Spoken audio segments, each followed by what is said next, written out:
Olá, meninas!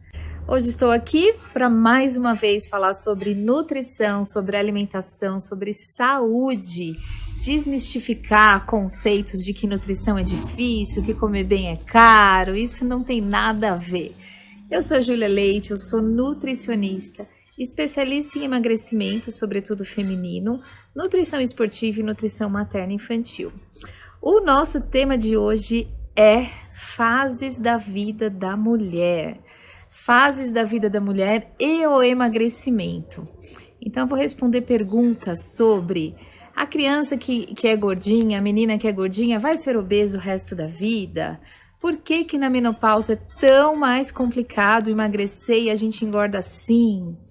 Por que na adolescência a questão hormonal mexe tanto com a questão do peso? Por que na gestação, na amamentação, a mulher acaba perdendo tanta massa muscular? Então, tudo isso vou falar com vocês hoje até o final do vídeo e espero comentário de vocês, perguntas de vocês e sugestão, porque vai ser um prazer muito grande responder tudo isso, tá bom? Já que estamos falando de ciclos da vida, vamos começar com o bebê, com a bebezinha. Bebê, gente, até os 6 meses, o ideal é alimentação exclusivamente no peito. De 6 a 12 meses, começa a introdução alimentar, com frutinhas, com papas salgadas, com alimentos salgados. Muito importante evoluir na consistência dessa alimentação. Hoje já não é tão comum, mas ainda existe mães, cuidadoras, pais, enfim, que batem no mixer, no liquidificador e a criança chega próximo de 1 ano ainda comendo tudo batidinho. Isso não pode, isso inclusive é muito prejudicial. Então passou da fase de bebê, foi para a fase de criança, chegou no 1 aninho. 1 aninho, a criança, seja o menino ou a menina, tem que estar comendo igual a comida de casa. Tudo que se come em casa, a criança de 1 ano já pode comer. Com exceção de industrializado, gente, não precisa, antes dos 2 anos, não tem a menor necessidade de adicionar açúcar em nada, mesmo se for um iogurte, daquele iogurte natural, se for um abacate, que para o nosso paladar do adulto pode parecer sem graça, azedinho, para o bebê que nunca sentiu o gosto doce, ele vai aceitar normalmente. Então, antes dos 2 anos, não precisamos adicionar açúcar em nada, não precisamos adicionar engrossantes em nada. Com raras exceções, crianças com problema de ganho de peso, mas isso é para uma consulta individual. De forma geral, a recomendação é essa. Então, passamos dos 2 aninhos. O que acontece a partir dos 2 aninhos com a criança? Ela começa a ficar mais seletiva. A criança começa a falar, isso eu não quero, verdinho eu não quero, isso não. E aí é justamente onde entra o papel dos pais. Na insistência, na criatividade, em fazer coisas mais coloridas, mais atrativas, em insistir. A criança vai ter o seu paladar, ela vai gostar de algumas coisas mais do que outras, mas nós precisamos insistir. Toda refeição, almoço e jantar tem que ter uma opção de legumes, de verdura, alguma coisa crua, cozida, isso é importantíssimo. Nós não devemos trocar refeições por lanche, sobretudo no jantar. Então esse hábito a gente cria desde essa primeira infância, desde os 2 aninhos. Com essa criança, então, vai ficando cada vez mais seletiva. Quando ela tá na faixa aí de uns 4, 5, 6, 7, 8 anos é a pior fase. Não quer comer nada. Se deixar, vai comer um arrozinho, um nuggets, macarrãozinho e batata frita, mais nada. Olha só, tudo coisa que não faz bem, que não tem cor, tudo amarelo esbranquiçado. Então, nós precisamos zelar por essas crianças. Gente, a criança, ela come o que a gente oferece. A criança segue o exemplo que ela vê muito mais do que ela ouve. A criança precisa ter rotina alimentar, ela precisa ter o horário correto para comer e de preferência manter no final de semana. Ela precisa se concentrar naquilo que ela está fazendo. Então não é recomendado a criança comer vendo TV, vendo tablet, enfim, esses tipos de distrações, porque tudo isso pode ter consequência ali no final, ali na vida adulta, na vida adolescente. Por quê? Porque quando a atenção plena não está ali, o que é muito comum, por exemplo, a criança vai comendo no automático e só para de comer a hora que acabou o desenho, por exemplo. Imagine isso na vida adulta. Aí a criança não presta atenção na mastigação, na saciedade. Então, para a questão de saúde e até da obesidade infantil, já que o nosso tema é emagrecimento, é muito importante ter esses cuidados. Outra coisa fundamental é a hidratação. Às vezes a criança e até o adulto não está com sede, não está com fome, está com sede. E lembre-se, gente, para se hidratar, água não é suco, mesmo sendo suco natural. O que hidrata é água, tá ok? Vamos então agora para a adolescência, para as nossas meninas adolescentes. E antes de eu falar da adolescência, não sei se vocês já pararam para pensar, há uns anos atrás as meninas ficavam mocinhas, né? Tinham a menarca, a primeira menstruação, na faixa de 11, 12, 13. Hoje em dia tem meninas com 8, 9 anos. Vocês sabiam que tem a ver sim com alimentação, com a quantidade de industrializado, com a quantidade de hormônios, de venenos, de toxinas que tem na nossa comida. Então, a alimentação desde a primeira infância até essa fase da pré-adolescência faz diferença também no desenvolvimento dessas meninas. E agora eu vou falar um pouquinho sobre a adolescência. Adolescência, gente. Durante a puberdade feminina, ocorrem várias mudanças, tanto físicas quanto psicológicas, emocionais. Isso principalmente se deve ao aumento da produção de hormônios femininos. Então, a menarca, né, igual eu falei, a primeira menstruação, ela é considerada o início da puberdade. E bem coincide com o início da adolescência. Então, nas meninas, as glândulas do sistema genital feminino, ou seja, os ovários, passam a produzir hormônios sexuais, principalmente estrógeno e progesterona. Vou falar mais deles durante o vídeo, tá bom? E esses dois hormônios, eles são os responsáveis pelo aparecimento das características sexuais femininas. Então, acúmulo de gordura nas nádegas e nas coxas. Então, a menina que antes era reta, a criança, passa a ser mais arredondada, com um corpo mais feminino, desenvolvimento de seios, aparecimento de pelos na região pubiana e nas axilas, pernas também e braço, aumenta a quantidade de pelos, alargamento dos ossos da bacia. Então, as alterações hormonais provocadas nessa fase mexem também com o metabolismo. Tem meninas que engordam, tem meninas que dão aquele estirão e emagrece. E é comum também as meninas transpirarem mais, porque tem toda uma mudança, inclusive das glândulas sudoríparas. A pele fica mais oleosa, é a fase que surgem cravos, espinhas. E o que comer então nessa fase? Eu brinco que não precisa, eu brinco não, né? Eu falo que a gente não tem que falar o que não comer, a gente tem que falar o que comer, principalmente na adolescência. É uma fase que não pode ter muita restrição, que o metabolismo está ali a todo vapor. O que a gente precisa é tirar, eliminar ou ao menos diminuir a quantidade de alimentos calorias vazias, ricos em gorduras, ricos em açúcares, então balas, chicletes, chocolates, bolachas, fast foods da vida. Então, comer comida de verdade. Eu vou falar 1 milhão de vezes isso hoje e falo em todos os vídeos. Mas, gente, na adolescência não é o que não comer, é o que comer. Comer comida boa. Fazer um café da manhã com ovinho, com pãozinho integral, com uma crepioca, colocar um iogurte, uma aveia, frutas, verduras, legumes. Então, isso é o que o adolescente deve comer até se sentir saciado. E o que vai tirar as coisas que são calorias vazias, que o nosso corpo não precisa. E é a fase que a gente vai preparar o corpo para a vida adulta. Então, é uma fase crucial. Todas são, na verdade. Mas essa fase da adolescência é muito importante. Se a menina engorda muito, podem vir estrias. Aí, depois, na hora de emagrecer, vem flacidez. Então, é uma fase crucial. Tá super ligada à questão hormonal, à autoestima. Mudando de cenário agora, que já ficou noite, vamos falar das mulheres adultas.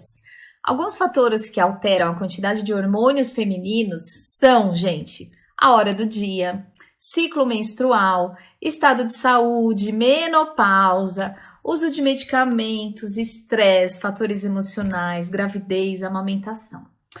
E aí eu vou falar de alguns hormônios totalmente ligados à mulher. Primeiro, a progesterona. É o hormônio responsável pelo ciclo menstrual da mulher e é aquele que prepara o útero para receber o óvulo fertilizado, né?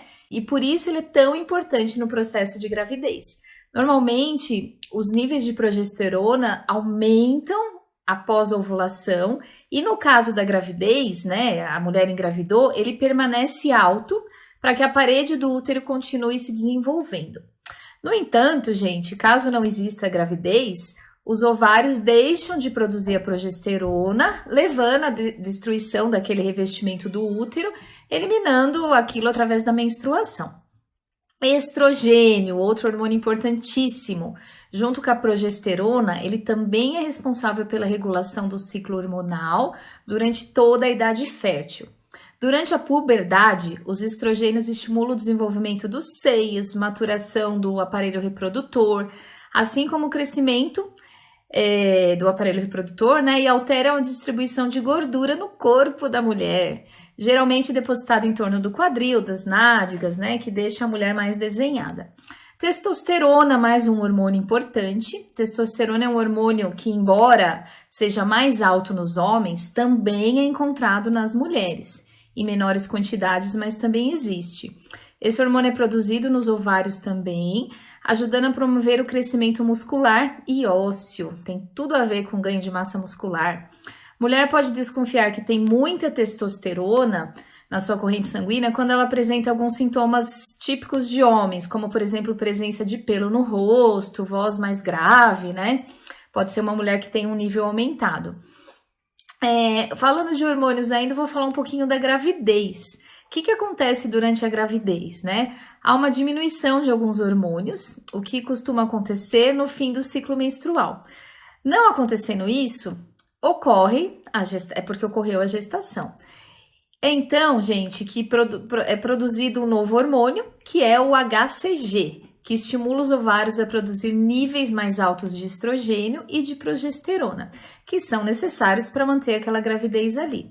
Por essa razão, a maior parte dos testes de gravidez consiste na detecção deste hormônio, do beta-HCG, né, que é o nome do exame, na urina. Saiba que sobre isso, né, é o teste é justamente para detectar esse. Após a gravidez, gente, a placenta passa a ser responsável pela produção maior da parte do estrogênio e progesterona. Esses hormônios fazem com que o revestimento do útero se engrosse, aumente de volume, inclusive de sangue circulante, relaxe o músculo do útero o suficiente para abrir espaço para o bebê se desenvolver. Está vendo? Tudo que muda hormonalmente aí no decorrer da vida da mulher. E aí, perto da hora do parto, são produzidos outros hormônios que ajudam o útero a se contrair durante e depois do trabalho de parto. E depois, porque pro útero voltar ao tamanho normal, usual. E também há uma produção toda diferenciada de hormônios para a produção de leite daquela mulher, para amamentar o bebê aí, o ideal, pelo menos pelos 6 meses iniciais de vida, exclusivamente com leite materno. Então, vocês imaginem, em todos esses altos e baixos aí da vida hormonal da mulher, como é que fica o peso? E agora falando um pouquinho, né, da alimentação, de alimentos da mulher adulta, isso vai depender muito, gente, da fase da vida, se essa mulher pratica atividade física, qual que é a composição corporal dela, qual que é seu metabolismo basal. Então, é muito difícil, num vídeo tão generalista, falar disso.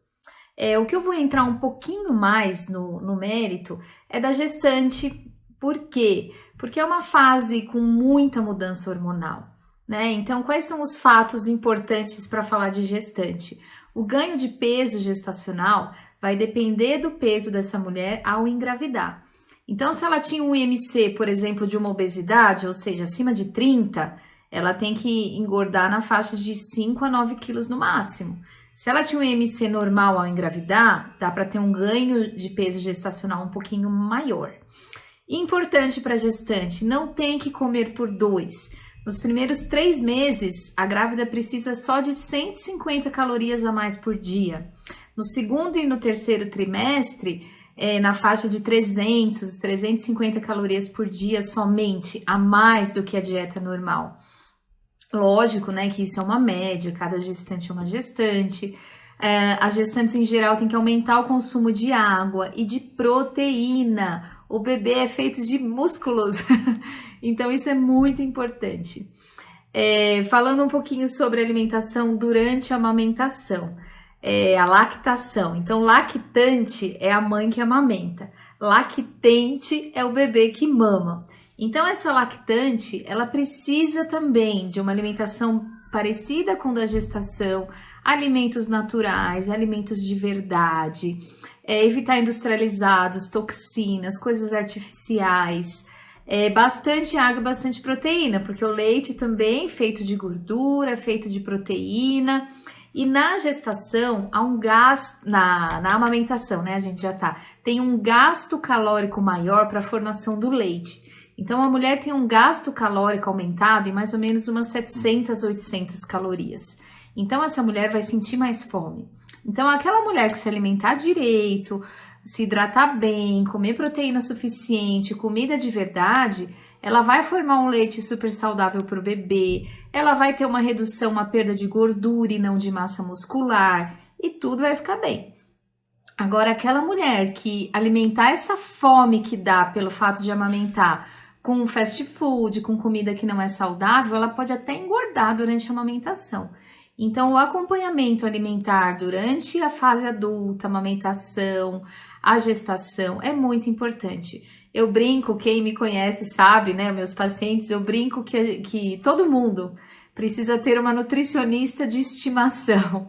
O que seria isso? Seria um profissional nutricionista para te orientar nas diversas fases da vida, sobretudo as mulheres, porque nós mulheres passamos por fases muito diferentes. Tem época que a gente precisa focar numa coisa, tem época outra. Na gestação, dependendo da gestação, eu tenho 2 filhos. Uma gestação foi totalmente diferente da outra. Em uma gestação eu passei super bem, na outra eu tive enjoo, eu tomei remédio, eu tomei corticoide. Então é uma outra prescrição alimentar, é um outro tipo de alimentos necessários. Então, em cada fase da vida, a gente precisa de uma orientação diferente. Mas existem alguns alimentos que é para a vida toda, e no final eu vou falar dos top 10 alimentos para a vida toda da mulher, desde criança até a terceira idade, durante a menopausa e tudo mais. Agora, falando em menopausa, vamos para ela. Eu vou falar um pouquinho de toda a questão hormonal da menopausa, para depois falar um pouquinho de alimentos, tá ok? Menopausa, falar um pouquinho dos hormônios. Eu ouvi uma vez que mulher é que nem fruta, boa é a madura, e é a mulher da menopausa, na fase da menopausa. Então a menopausa, gente, acontece quando deixam de existir ciclos menstruais por pelo menos 1 ano. Acontece normalmente na faixa dos 50 anos de idade, é um processo natural que ocorre devido à diminuição de alguns hormônios, podendo provocar sintomas como alteração de sono, fadiga, cansaço excessivo, secura vaginal, alteração de humor, alteração de peso e outros. Só coisa boa, né?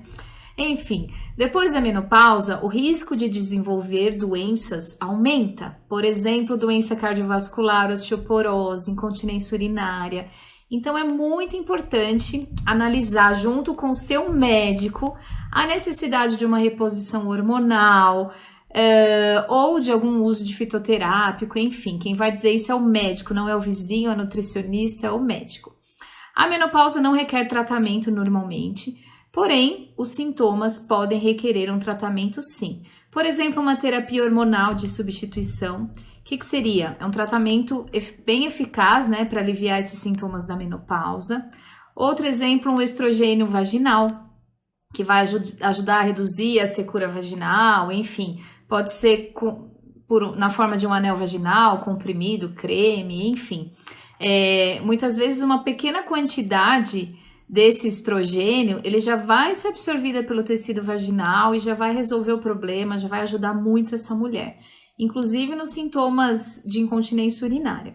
Antidepressivos, muitas vezes em doses baixas, alguns inibidores de serotonina, inibidores da recaptação de serotonina, né, na verdade, o que ele vai fazer? Ele vai reduzir aquela questão de alteração brusca de humor, depressão, pode ser uma necessidade. os gabapentinas, que vão reduzir as ondas de calor. Tem mulheres que passam mal, então que pode ter essa indicação. Aqueles calores durante o dia que vem em volta, calor noturno, que é muito comum. E medicamentos para evitar ou prevenir ou até tratar a osteoporose, sobretudo associados com a vitamina D, que vai ajudar a fortalecer os ossos, a imunidade, tudo isso.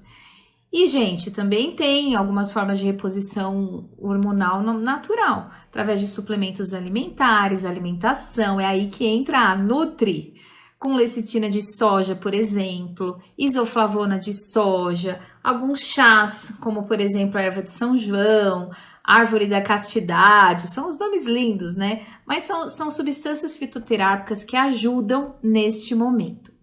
Mas, Nutri, o que comer na fase da menopausa? Alimentos cítricos, gente, que são mais leves, beber muita água, comida de verdade e chás calmantes para dormir, por exemplo. Evitar aqueles alimentos como café, chá preto, chocolate, açúcar, que deixam a mulher mais agitada e ela vai ter uma noite de sono ruim e vai ficar mais mal-humorada no dia seguinte. Outra coisa, se a mulher não tá dormindo bem, evitar fazer exercício à noite, porque deixa mais agitada e vai dormir pior. Então, procurar comer volumes de alimentos menores, para que não tenha, para que diminua a questão da produção de calor pelo corpo e dê mais calor e mais fogacho ainda. Então, existem algumas estratégias, mas mais uma vez, na área de saúde, cada pessoa é de um jeito. Quando a gente faz um vídeo, quando a gente dá algumas dicas, recomendações, é para uma população geral. Mas o melhor resultado vai ser feito para você, individualmente, com você, com o seu profissional de saúde. Isso é muito, muito, muito importante, tá bom? Gostaram do vídeo, gente? Mas falta alguma coisa, não falta? Os top 10 alimentos que eu falei que eu ia falar para a vida toda. Antes, eu vou falar uma coisa importantíssima. Tanto homem quanto mulheres, mas o meu foco agora é falar das mulheres. Cada ano que passa, mulheres, esta é a receita da saúde, da manutenção de peso, da longevidade.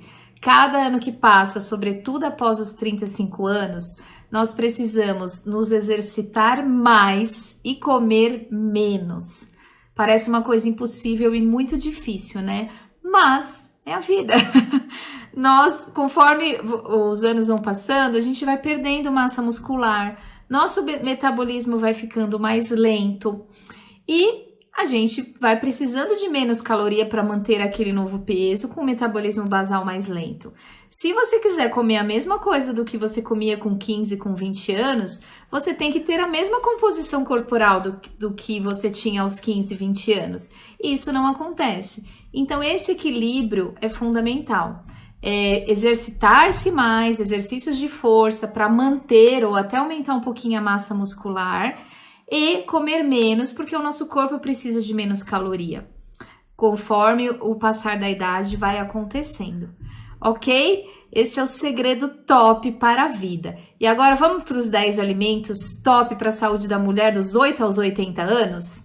Alguém tem alguma ideia? Pega o caderninho aí para anotar e não esquecer, deixar na porta da geladeira. Vamos lá para o primeiro? Alimento número 1, top 10, soja. Rico em flavonoides, extremamente saudável e muito bom para a saúde da mulher, sobretudo ali na fase da menopausa. No entanto, muito cuidado com a soja transgênica, que ela é muito ruim. Então, tentar achar sojas de boa qualidade em lojas de produtos naturais. Alimento 2, na verdade, grupo de alimentos. Grãos integrais, aveia, o trigo quando for consumir integral, arroz integral, feijões, lentilha, ervilha, grão de bico, quinoa, é fundamental para a saúde da mulher. Terceiro, oleaginosas, nozes, castanhas, castanha do Pará, de caju, o próprio amendoim.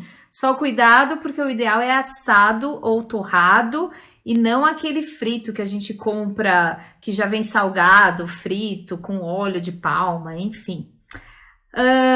Quarto alimento, vegetais escuros. Então, ele é rico em cálcio, é rico em ferro, é rico em magnésio, precisa fazer parte da dieta. Pode ser cozido, pode ser cru. Frutas cítricas, ricas em vitamina C, também está entre os top 10 aí para a saúde da mulher de 8 a 80 anos. Então, acerola, caju, mexerica, laranja, limão, um limãozinho espremido por dia é campeão. Alimentos ricos em ferro. Lembrando que o ferro, a maior disponibilidade, aquele ferro M pronto para ser absorvido, é o ferro de origem animal, sobretudo nos alimentos que têm sangue vermelho, né? Então, no fígado, na carne vermelha. Mas existe o ferro não M de origem vegetal. Então, a beterraba, o feijão, as folhas verdes escuras também são ricas em ferro. Alimentos ricos em cálcio também são fundamentais para a saúde da mulher. Alimentos ricos em cálcio, leite e derivados, mas também vegetais verdes escuros e outras. Existem várias fontes, algas, por exemplo, existem várias fontes de cálcio não animal, tá bom? Frutas em geral, então eu falei um pouquinho das frutas cítricas, mas frutas em geral, a gente tem uma infinidade de frutas na natureza e o nosso país é riquíssimo nessa questão. Gorduras boas, quais são? Azeite extra virgem, ômega 3, a gordura do coco, do abacate. Nós precisamos de gorduras boas, inclusive para a questão hormonal. E, que não é um alimento, mas faz parte, água. Água faz bem para a pele, para a unha, para cabelo, para hormônio, para desinchar, para emagrecer, para celulite. Precisamos. Pelo menos 35 ml por quilo de peso. Faça a sua continha. E acompanhe os próximos vídeos, porque eu vou fazer um vídeo completinho falando sobre esses top 10 alimentos da saúde da mulher. Fique ligado que é o próximo vídeo. Beijo, gente! Se tiver dúvida, escreva para mim. Se vocês tiverem sugestões de temas também, espero que vocês tenham gostado. Beijo grande!